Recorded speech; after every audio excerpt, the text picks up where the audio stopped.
Assalamualaikum warahmatullahi wabarakatuh. 3 minit bersama Al-Quran. Di dalam penghujung ayat 46 surah Al-Anfal, Allah berfirman, A'udzubillahi minasyaitonirrajim, wasbiru innallaha ma'as sabirin. Dan bersabarlah, sesungguhnya Allah bersama orang-orang yang sabar.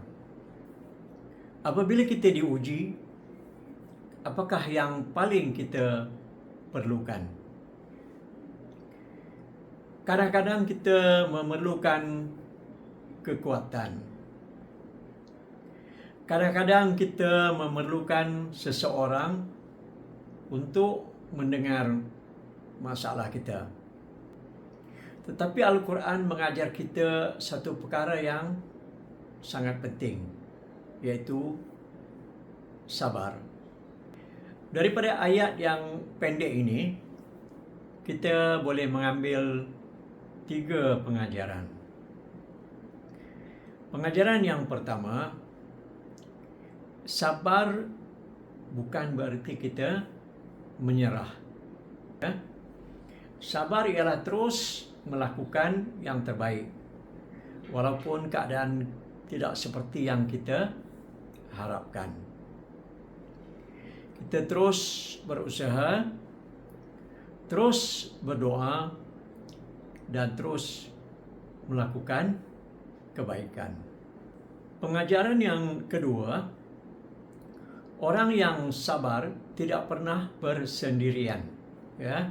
Allah berfirman yang maksudnya, sesungguhnya Allah bersama orang-orang yang sabar.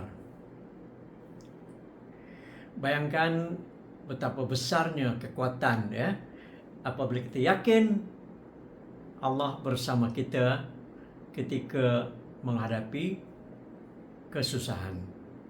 Pengajaran ketiga, kesabaran membawa kita lebih dekat kepada Allah.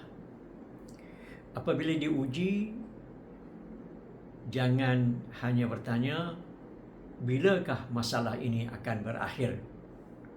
Sebaliknya, tanyakan, apa yang Allah mahu saya belajar daripada ujian ini? Mungkin Allah sedang mengajar kita menjadi lebih sabar, lebih kuat, dan lebih dekat kepadanya. Jadi, amalan kita hari ini, apabila berhadapan dengan sesuatu yang membuatkan kita marah, kecewa, atau sedih, kita berhenti seketika. Tarik nafas, berdoa, dan katakan, Ya Allah, berikanlah aku kesabaran. Aku yakin Engkau bersamaku. Sekian, wassalamualaikum warahmatullahi wabarakatuh.